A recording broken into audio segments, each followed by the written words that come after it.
You open the banking application on your phone. You already know the number on the screen. It has not changed since you checked it 2 hours ago. The screen lights up your face in the darkroom. You close the application. You lock the screen. You set the phone face down on the wooden table. And before you even have a second to process the familiar, heavy anxiety rising in the center of your chest, the words slip out of your mouth.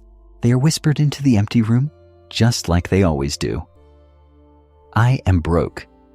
You say it to your friends when they invite you out for dinner, and you have to invent an excuse because the math does not add up. You say it to yourself when a bill arrives in the mail, and you leave it unopened on the kitchen counter for 3 days, as if not looking at it will make it disappear. You say it as a self-deprecating joke to soften the shame of not being where you thought you would be by this stage of your life. You think those words are just a harmless description of your current reality. You believe you are simply stating a mathematical fact about your checking account. But you are about to discover why those sacred words, the exact language you use to describe your resources, are actually the very thing locking you out of wealth. Because what if every time you said, "I am broke," you were not just describing your bank account, but actively placing a spiritual and cognitive ceiling over your own life without realizing it? What if everything you were taught about how to talk about money is fundamentally wrong? It feels like there is an invisible ceiling over your life. You work hard, you pick up extra shifts, you try to budget, you deny yourself small pleasures, convincing yourself that if you just suffer a little more now, things will eventually ease up. But the ease never comes.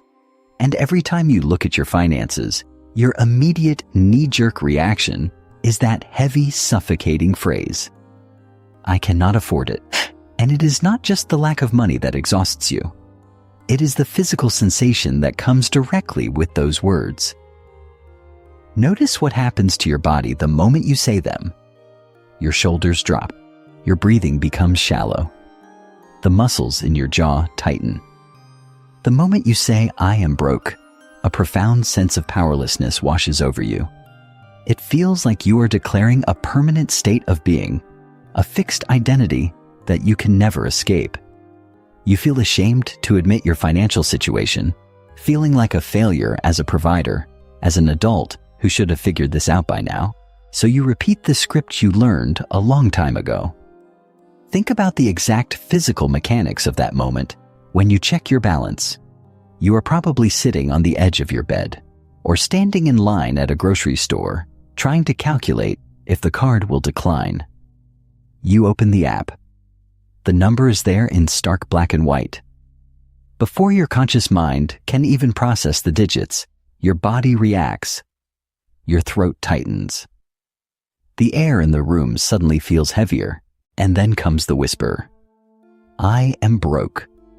It is almost like a spell you cast on yourself. You say it as if acknowledging it out loud will somehow protect you from the disappointment, as if declaring your own defeat will cushion the blow of reality. But there is no cushion. There is only a cage that you are building, word by word, breath by breath, locking yourself into a narrative where you are completely powerless. I used to do the exact same thing.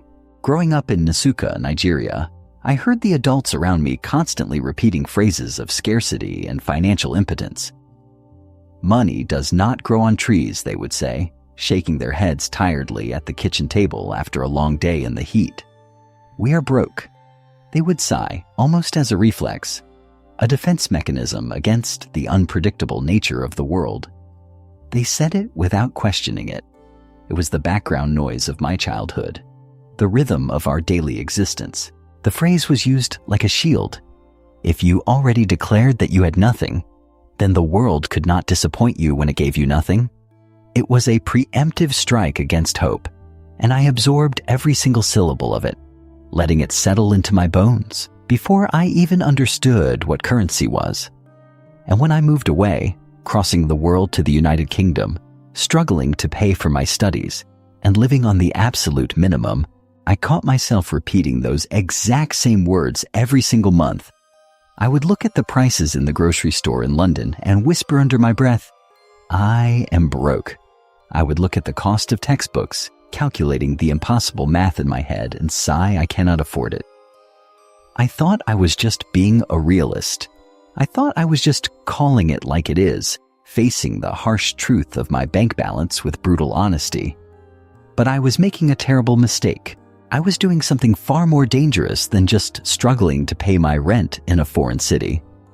I was learning the wrong lesson about the relationship between my voice and my reality. I was taking a temporary circumstance of a struggling student and engraving it into my permanent identity. When I think back to my childhood in Nsukka, Nigeria, I realize now that those adults around the kitchen table were not just tired. They were under a spell. The repetition of "we are broke" was not a financial report. It was a liturgy of limitation. The humid air of those evenings was heavy with it. My mother, who would draw protective symbols on the doorframe to keep bad spirits away, did not realize that the most destructive spirit was the vocabulary she was allowing into her own house. We were taught to fear the unseen, but we were never taught to fear the words we spoke about our own lives. The tragedy of poverty is not just the lack of money.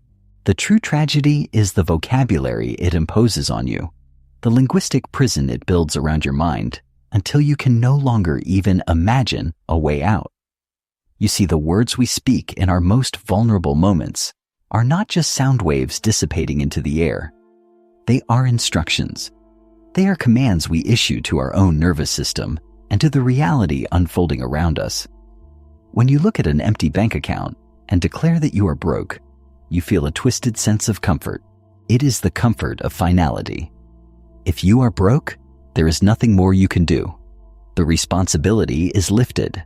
The struggle is temporarily paused because you have accepted defeat. But that acceptance comes at a terrifying cost. You are trading your agency for a moment of relief from the pressure. You're telling the world, and more importantly, you're telling yourself, that your current lack of resources is not a temporary challenge to be solved, but a permanent condition of your existence. You're locking the door from the inside. This feeling of being trapped by your own vocabulary actually has a name. Modern cognitive psychology calls it learned helplessness. When you repeatedly declare, "I am broke," your brain does not just passively record the information as a neutral fact. It reacts violently to the instruction. The amygdala, the primal fear center of your brain, activates immediately. It floods your system with stress hormones, locking you in a state of chronic financial panic. Your heart rate elevates slightly. Your digestion slows down. You are in biological survival mode. And worse, as the amygdala takes over, it actively shuts down your prefrontal cortex. The physiological response to the phrase "I am broke" is to literally turn off the most advanced part of your human brain. The prefrontal cortex is the exact part of your mind needed to find solutions, to recognize hidden opportunities, to think creatively about generating value. It is the executive center, the planner, the builder. By simply stating "I am broke," you are giving your brain a biological command to stop looking for a way out. You're telling your nervous system that the game is over. The doors close. The peripheral vision narrows. You literally become blind to the resources and opportunities that are sitting right in front of you, simply because your own words commanded your brain to stop looking. You create a self-fulfilling prophecy where your language dictates your biology, and your biology dictates your actions, ensuring that you remain exactly where you are. You do not apply for the better job because your brain tells you it is pointless. You do not ask for the raise because your biology insists you have no leverage. But long before modern neurobiology existed, the ancients understood this exact mechanism with terrifying clarity. King Solomon, recognized across historical texts as the wealthiest and wisest ruler of antiquity, understood that language was the operating system of reality. He never used a phrase equivalent to "I am broke." In fact, in ancient Hebrew, the original language of the Torah and the wisdom literature, there is literally no passive concept for being broke as an identity. It does not exist in the vocabulary. The language itself refuses to allow a human being to identify fundamentally with financial lack. You can be in a state of lacking resources, but you cannot be the lack itself.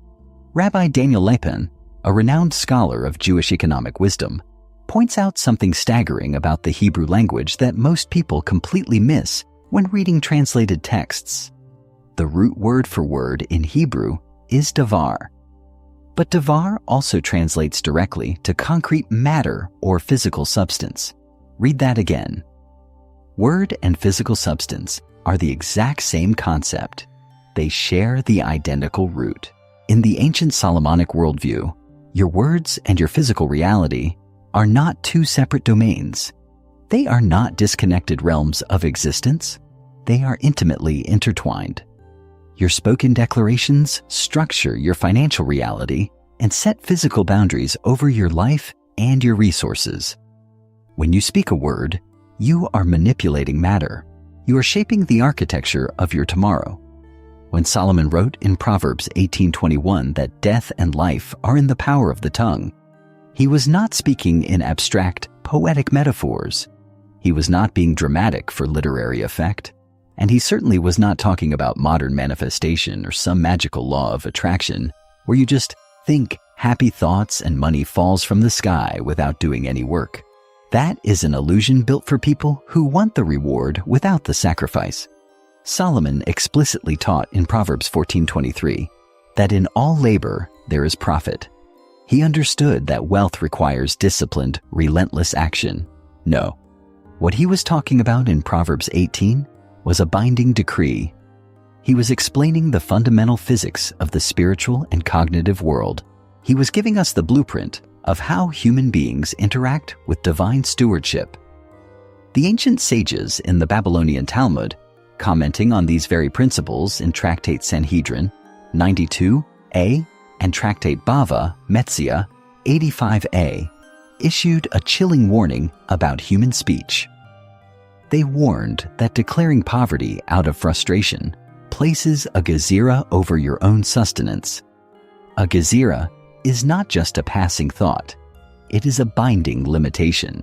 It is a self-imposed judicial decree that shuts off the mind's receptivity to divine stewardship, a flow of provision which they called shefa. When you speak words of absolute lack, you are building an invisible wall around your life, blocking the flow of shefa because you have already declared, with the authority of your own voice, that the resources do not exist for you. You have acted as the judge, jury, and executioner of your own financial destiny. This is why the Talmudic concept of the gezerah is so terrifyingly precise. A gezerah is a self-fulfilling judicial decree.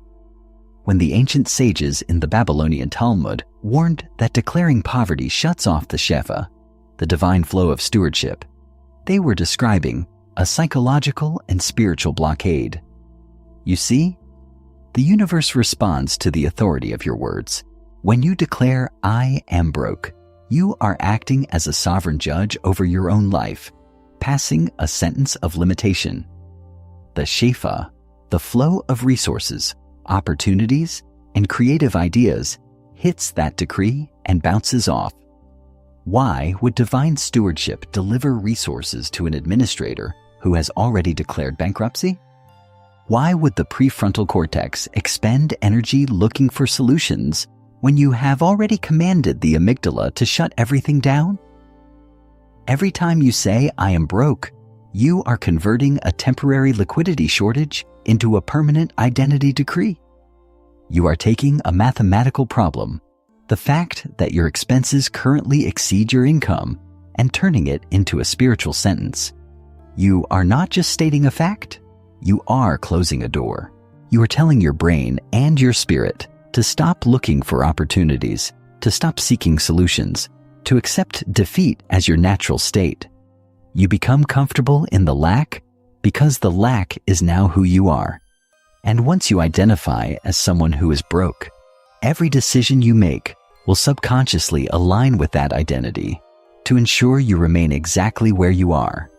You will pass up opportunities because broke people do not take risks. You will not ask for the raise because broke people do not have leverage. Your words have built your cage. The tragedy is that most of us were never taught the power of our own voice. We were handed a vocabulary of defeat before we even had a chance to understand money. Think about the phrases you heard growing up. Money is the root of all evil. Rich people are greedy. We cannot afford that. Do you think I am made of money? These are not just innocent sayings.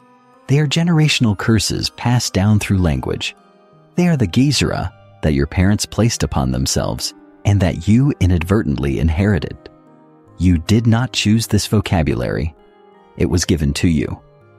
But now that you understand the mechanics of it, now that you see how the amygdala responds to it, you are entirely responsible for changing it. You hold the pen. You have the authority to rewrite the decree. Every word you speak about your finances is either building a bridge or digging a grave. There is no neutral ground. The Hebraic concept of Davar demands that we treat our speech with the utmost reverence. When you look at a wealthy person, you often assume they have different opportunities, different connections, or a different background. And while those things might play a role, the most fundamental difference is their relationship with their own words. They do not describe reality. They command it. When they face a shortage, they do not say they are broke. They say they have a cash flow problem that requires a strategic pivot. The math might be exactly the same as yours. The checking account might be just as empty. But the cognitive framing is entirely different. One frame invites panic and learned helplessness. The other frame invites executive function and divine stewardship. So what did King Solomon do instead? How did he navigate the inevitable moments of shortage, of logistical challenges, of enormous building projects that required massive capital without falling into the trap of self-condemnation? He shifted his entire linguistic framework. He understood the profound difference between a circumstance and an identity. Instead of using passive declarations of deficiency, like any chaser, which translates to, I am lacking, he modeled a profound shift toward covenant preparation. He declared Mechin, which means, I am preparing. He framed a temporary shortage not as an identity of lack, but as an immediate call to wisdom, disciplined stewardship, and proactive value creation. Mechin, I am preparing. Notice the radical difference in energy. I am lacking is passive. It implies that something was taken from you, that you are a victim of circumstance, waiting to be rescued by an external force. It strips you of your dignity. I am preparing is intensely active. It acknowledges that the resources might not be visible right this second, but it positions you as the steward whose job it is to gather them. It commands the brain to start working. It tells the prefrontal cortex to wake up, to scan the environment, to figure out how to build the bridge from where you are to where you need to be. It aligns your spirit with the flow of shefa. It turns a moment of weakness into a posture of readiness. This is the secret of the seals of Solomon. We often look for mystical symbols, hidden amulets, or magical rituals to change our fortune. We want a quick fix. We want something outside of ourselves to come in and rescue us. But the truest, most powerful seal of Solomon is the discipline of the tongue. It is the refusal to speak death over your own life. It is the conscious, deliberate choice to align your vocabulary with the covenant of preparation. Mechin, I am preparing. Imagine what would happen if you committed to a 90-day protocol in your own life. What if, for the next 3 months, you completely banned the phrase, I am broke from your home? What if you refused to say, I cannot afford it? What if, every single time you felt that familiar anxiety rising in your chest, every time you opened that banking application and saw a number you did not like, you forced yourself to pause, you forced yourself to breathe, and you forced yourself to ask the question, how do I steward my current resources to solve this? How can I create enough value in the marketplace to cover this expense? The first few days will be exhausting. Your brain is addicted to the comfort of the old script. It will want to default to the victim narrative because it is easier. It requires less energy to surrender than it does to fight. But if you push through that initial resistance, something miraculous will begin to happen. The fog of learned helplessness will start to lift. The invisible ceiling will crack. Your prefrontal cortex will come back online, and you will start seeing the world differently. You will notice opportunities that were always there, hidden in plain sight. You will find ways to monetize skills you take for granted. You will see assets where you previously only saw liabilities. Because your words have finally given your brain permission to look for the light. This is not a theory. It is a biological and spiritual certainty. When you change the command, you change the response. Go back for a second to that moment with your phone. You open the banking application. The number is low. The panic rises in your chest, just like it always does. The urge to sigh and speak those familiar words of defeat is almost overwhelming. It is on the tip of your tongue. I am broke. But this time, you do not say it. You do not declare a dead end over your life. You refuse to issue the gezerah.